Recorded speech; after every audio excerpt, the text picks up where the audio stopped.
Take our lead, let's help you make your mark. Our goal is your satisfaction. Let us show you the way. Our goal is either to invite for an interview or deny admission within 6 weeks of receiving a completed application.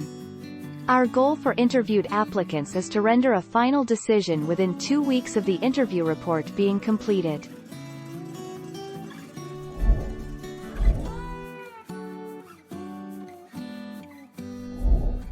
Take our lead.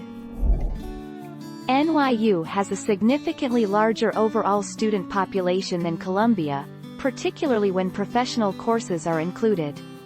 NYU, by contrast, has more than 3 times the undergraduate population of Columbia, with a higher proportion of undergraduates than graduate students.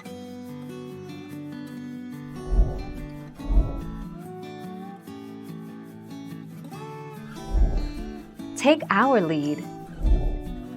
Rolling admissions, regular decision. After the early decision deadline, Columbia operates on a rolling admissions basis.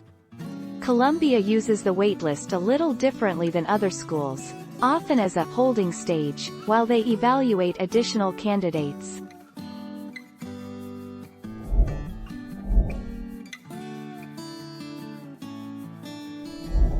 Make your mark, take our lead. Interviews are not offered on campus or with members of the Committee on Admissions. Columbia does not solicit or accept external interview reports conducted by private or independent agencies. Candidates who are not offered an interview are not at any disadvantage in the admissions process. Thank you for watching. Please subscribe and hit the bell notification.